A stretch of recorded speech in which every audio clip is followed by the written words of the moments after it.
So I had the pleasure of sitting down with Jack Nowell ahead of La Rochelle's Champions Cup campaign. The former English international and British and Irish Lion discussed his England future and how life is going for him and his family in France and what it's like working with O'Gara. So let me know your thoughts within the comment section below. So I hope you enjoy this. Thank you. How is everything with you, lad? Yeah, mate, real good, real good. Obviously a tough game at the weekend. Tough few results over the last few weeks, but no, touch wood, my body's feeling good. Hmm. Obviously we're ready to attack this Champions Cup now. So I was talking to you last year, and you were saying you were loving France and all Yeah, this. Is that still the case, or? yeah, certainly. Obviously, some of the results could have made it a lot better. Hmm. Um, but no, I am still loving it. That's rugby at the end of the day. But we've always got the next week to play again and put the wrongs right. So yeah, no, I am still loving it. Obviously, the weather here today is incredible. It's December. I was on the beach yesterday with the kids having a run around and stuff like that. So that side of life is brilliant. My kids are obviously a lot more settled in school now, Hmm. which makes life a lot easier. But yeah, no, I'm really enjoying it. And is their French still better than yours, or have you come on leaps and bounds? Their French is way better than me. As soon as I think I'm getting it, one of the other boys starts speaking, and I realize how much I've got to learn still. But yeah, they're speaking a lot more now. They've got little French accents as well when they do speak, so it's quite cool to see them playing with their friends outside speaking French. Hmm. Yeah, it spurs me on a bit more to try and learn it now as well. So how you feeling ahead of Friday against Bath? You're obviously returning to I would say, what, homeland for you. So are you looking forward to playing? Are you looking forward to seeing potential mates and all this, or? Yeah, I am. I am. Obviously, we've got a few days to go first, but I am looking forward to, it's always nice. I know a lot of boys that obviously play for Bath. I played with them as well. So for a team that I'm very much used to playing every single year with Exeter. They are special games now when you're playing for them. Obviously playing in a different country, playing against them. Sorry, so yeah, no, it's gonna be weird going back there. I very much got used to playing here now and the way the top 14 is. But no, it will be nice, like you mentioned. Then I got my family going to come up and watch and catch the game. So I'm looking forward to getting back there, and obviously it'll make it even better if we come away with a win. So what I'm hearing is we're expecting a hat trick from you on Friday night. That's always the goal. That's always the target. But whether that happens or not, it's a tricky one. Obviously, our away form isn't the best at the moment in the top 14, but Champions Cup does bring another edge. It brings a different motivation with the boys, especially with the history that this team's had with this competition. Um, so we've got I think pretty much everyone in the squad's fit and ready to go, which is really good for competition and places, and everyone's pushing each other. So we have kind of treated this week as a fresh week. We spoke about Van at the weekend, but moved on very quickly because obviously the performance wasn't very good for us. So the energy and the enthusiasm is already there to go ahead this week and hopefully pick up a win. And just adding on, I was talking before, like obviously last year you kind of bowed out at the quarterfinal. Um, you bowed out again at the quarterfinal against Leinster, but Leinster are no slouches, let's be honest. Um, how do you feel this year in terms of coming up against them again and basically your aspirations for the competition?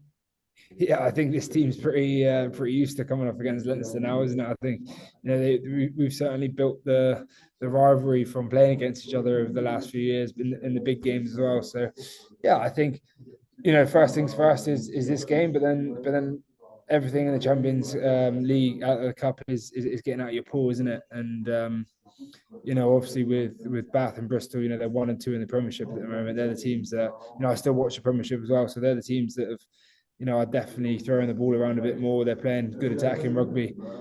So we know it's going to be no easy game this weekend and next weekend. So then we look ahead to Leinster at our place, which is obviously better for us with a bit of our fans and things like that. So yeah, this league is extremely difficult, but this team knows what it takes to win it. So not looking forward too far ahead to the final games and stuff like that. But obviously the big important thing is picking up these points in your group. And as you say in regards to that, like last year you had, as I say, that disappointment. But you got the joy of getting to see Cork. So how was Cork? It was cool. That was obviously Rogers is a bit of a hero there, isn't he? But no, it was cool. Obviously, we went straight from um, after the Stormers game, went straight there and did like a week's training camp. So it was cool. Obviously, the performance to go out the way we did. We certainly didn't throw any punches that game, and we certainly didn't play the best rugby that we could have. So that was a disappointing bit about it. But in terms of the week, I enjoyed going away with the team to South Africa. Then I certainly enjoyed going away. It felt like a bit of an international camp, which was quite cool. And you mentioned Raj, like how is life now in year two under Raj and getting to know his style and his coaching and all this? How is it going? Yeah, I don't think too much has changed for me. Obviously, I was fully aware of what he wanted and what he wanted from me before coming over. And I learned the stuff that he needed very quickly last year. So I think we kind of have a mutual agreement between each other where he kind of just lets me get on with my own stuff. And, it's very similar to what he wants of this team is very similar to what I've, kind of based my rugby on, is that hard work and, working for your teammates around you. So as long as I'm doing that on the field and I'm doing that during the training week as well, I'm sure I can't go too far wrong. And then a final wee one, which was I saw on your Instagram that you're not a fan of Christmas to an extent. I hate Christmas, mate. I Why is love that? Christmas. I love Christmas for my kids, but I hate Christmas for myself. Oh, I don't know, mate. I just think it's such a big build-up. It's over the top. I sound like the right Grinch now, I know, but it's such a big build-up, and you get to Christmas dinner, mate, and it's such an emotional dump after, and you get that huge depressing feeling that it's all over and done with, and it's just like all of that, isn't it? But I think maybe the fact that we still work all the way through it, Hmm. say work, it's not, we play rugby all the way through it. So Yeah, it's quite frustrating for the family when they come over and they're like, "Oh, we're gonna have Christmas dessert. We're gonna have some drinks." It's like, "No, sorry, we've got training tomorrow and stuff like that." So yeah. it's just because it's another day for us boys. But yeah, I just think it's such a big build up and then such an anticlimax after you finish that roast dinner on the Christmas day. Saying that, I got to make it special for my kids. So I put Hmm. on a great face. No, look, I'd be in agreement with you on my views of it. Um, but and then just to kind of, as I say, summarize, which is I've read a wee bit about you talking like, oh, you might not have another England cap, all this kind of thing, because you might want to end things over in France. Is that still the thought process, or? Yeah, I think so. Look, this like, well, I'm signed here now till 27. I'll be 34 then when I've just turned 34 at the end of that contract. Like, I'm in that position where kind of anything can happen, and I'm quite eager to, certainly push on with things, and I'm really enjoying playing here. Like I said, a lot can change in that year. But like I said, my family are very open. We've really enjoyed our time here. We're still enjoying it now. So whether that means staying here and playing longer, whether that means moving home, Mhm. uh, and pursuing things there. Like I really don't know yet. But like one thing I'm pretty sure on at the moment is I won't be finishing playing rugby. My body feels real good at the moment, which is maybe something to do with the weather over here, which makes a big difference with it being a bit warmer. But at the same time, that's down to Roger as well, and the way that this team is. We have such good players in every position that you know, touch wood of injuries and stuff. You are rested, you're looked after here. Like the season's so long, you play so many games, and each game is a tough game. That Roger's very good at managing players and giving boys weeks off when they need it. Um, and making sure you're fresh for the games at the weekend. So, like I said, my body feels really good. It's the best I've felt in a long time.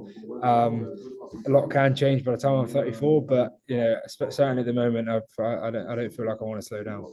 Well, in terms of that, have you seen a change of moving from England to France in terms of the training and the watching on your body?